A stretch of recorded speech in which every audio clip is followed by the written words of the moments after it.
Everyone, I am SR Inamdar. In this video, I'll explain about web programming. So already I covered two videos in that I explain some topics of the first chapter, that is fundamental and introduction to XHTML. So in this video, I'll going to be cover the two topics.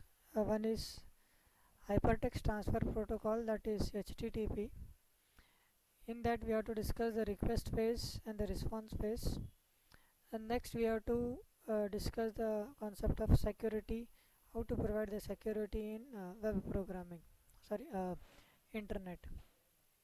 So the first what we have to discuss is hypertext transfer protocol. When the client and server has to be communicate, so they have to communicate with the HTTP protocol. So the internet is a public network. In this everyone is going to be connected and going to be access the resources. So therefore, whenever you are communicating with the server, you have to have the security, or there should be a security. Then only you can communicate with the servers. So that security is going to be provided by the HTTP protocol over the internet. So the HTTP protocol has two phases. One is a request phase and one more is response phase. The request phase is going to be generated by the web browser or the sending entity, and the response phase is going to be generated and it is going to be handled by the server when it is going to be send the data. So in a request phase, the general format of the HTTP request phase is, it consists of this format. The first, it has to be mentioned with the HTTP method. What HTTP method we are going to be use, get, post, or put, or delete. There are some methods, so which method we are going to be used for requesting purpose. And then the domain part of a URL. So whenever we are going to be access any of the server, we have to type the URL. So that URL part we have to mention here in this here. And then we have to mention the HTTP version. So after this first line, we have to give the header files. Header files are used for some extra information that is recorded with that particular header or that particular packet. So after that header, we have to give a blank line, and then it consists of the message body, what the actual the message what we are sending to the server. So this is the request phase general format. And then the example for this is, so the HTTP method here we are using is a get. Get is a HTTP method, and then it consists of a domain part of URL, that is storefront.html. So this is the domain part of part of URL. And then we have to mention the HTTP version. Here we are mentioning the HTTP version is 1.1. So this is an example of a first line. So the HTTP request has to be have in this format, and then the first line is like this. So now usually what methods we are going to be used in a first line, HTTP methods, thus get, head, post, put, and delete. So different method is having the different uses. So get is going to be used for return the content of the specified document. So whatever the content of the document is, whatever we are requesting the document, it will return the content. Then for the post, so whatever the document we are requesting, it will use the data whatever we are enclosed, and it will execute that document and return the result to us. So post means we are going to be execute the specified document using the enclosed data. In get method, what we are doing, we are just accessing the files, whatever the content of that file is there, that we are going to be access. In the head method, so what we are doing, we are accessing the header information of the specified file. Suppose in this we are asking if I write head storefront.html, then what we are doing, we are we want to know the information of header file of that storefront.html. If you want to put, we are going to be replace some document with enclosed data. So whatever the content of the file is there, if you want to replace the some content of the file, then we can use the put method. And lastly, we can delete the specified document by using the delete HTTP scheme. Okay, the usually we are going to be used only two methods, HTTP methods, that is get and post. So that are only going to be used most of the time. After the first line, any number of header fields can be included. Now once we are completed the first line, so now we have to include the header files. Header fields. Header fields are used for consists of some extra information so that the browser and the server can understand what the packet is and how to decode that, how to encode that, and what is the length of the message. Each and everything is going to be specified in the header fields. The format for header field is the field name followed by a colon and then the value of the field. So it consists of a two part. One is name of the field and then the value of the field. So we have four categories of fields: general, request, response, and entity. So request is going to be used in the request header, response is going to be used in a response header, and the general is going to be used in both, that consists of date and time, some general information about that packet. Entity is used in both request and response header, so that consists of accept, what files it is going to be accept, MIME information, other information is going to be included in the entity. So one common request field is accept field, which specifies the MIME type. For example, in last video we have discussed what is the MIME type. MIME type is used by the browser to render the document. So suppose the server is sending some image file or the audio file. So to open that we need some extra plugin software. So that is going to be mentioned in that. This is this format file, this is audio file, this is video file, which type of that file I am sending. So to open this file, whatever the plugins required, so that has to be there in a browser. So the accept is text or the plain, means it is a text file that is going to be sent to the server.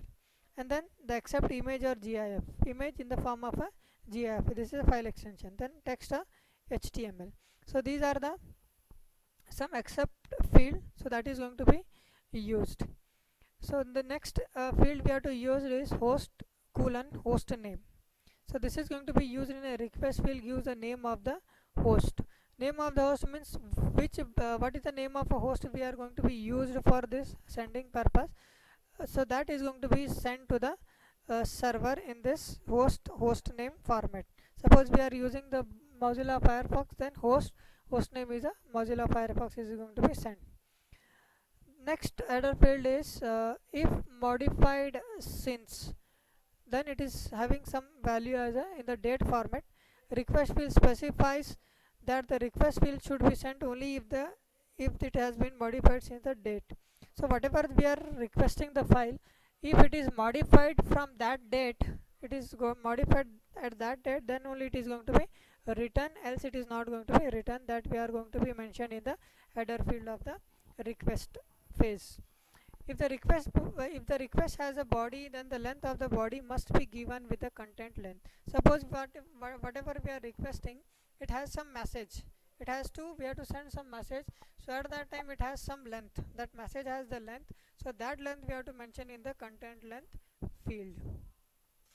And the next the header field of a request field, the request must be followed by a blank line, which is used to separate the header from the body. So the third line what we discuss in here is the third line should be the blank line. First is the header format, then we have to, after the header format we have to give the one blank line, then we have to write the message body. So actual message we have to write after giving a blank line to separate the header information and the actual message body what we are requesting. So next is the response phase. So in a response phase, whenever the server is accepting the some request for some document, then it has to take that and it has to give the response to the particular server. The general format for the HTTP response is status line, response header field, then blank line, then the message body.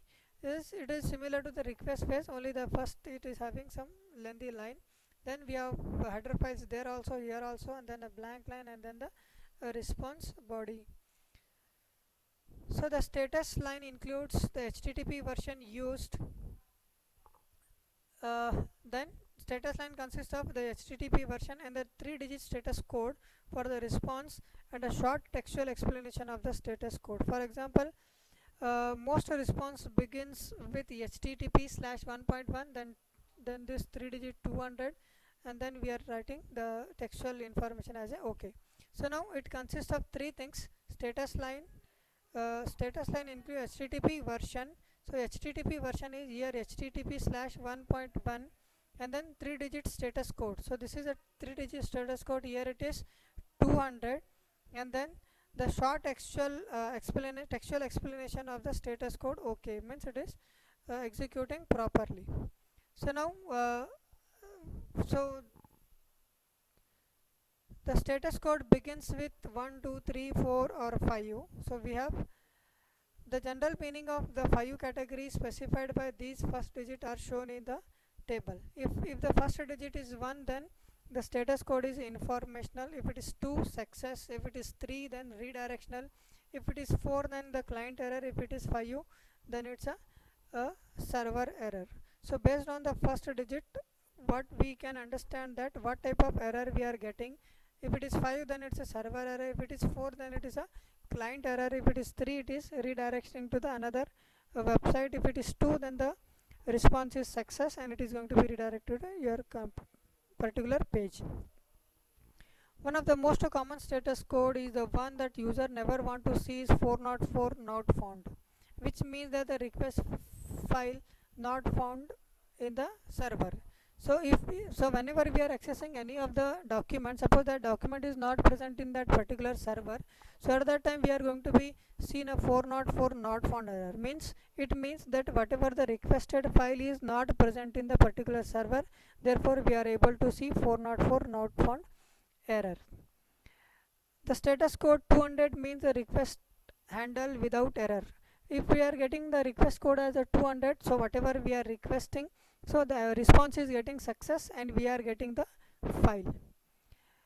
The error code 500 means that the server encountered a problem and not able to fulfill the request. If the code what it is sent is response is 500, so which means that the server is having some problem and it is not able to fulfill your request because of some technical issue or because of some network issue. So and then after the status line, the server send a response header.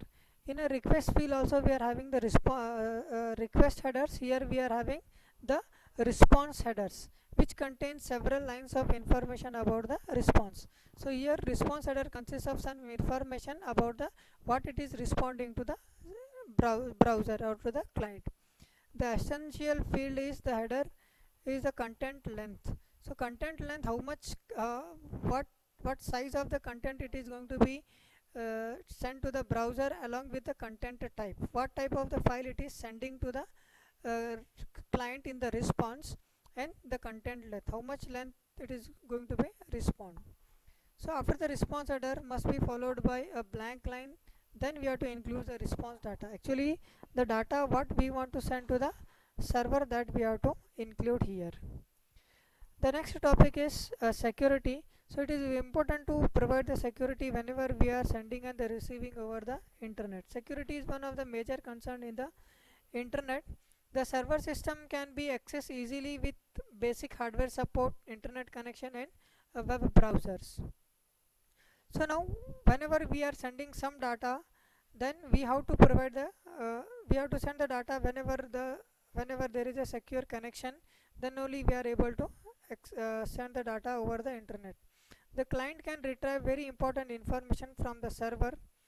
Similarly, the server system can introduce virus to the client systems. The virus can destroy the hardware and the software in the client. So whenever you are accessing some data or some resources from the servers, the server can send the viruses along with that whatever the file it is responding to you, along with that it can send the viruses. That viruses can destroy your computer system.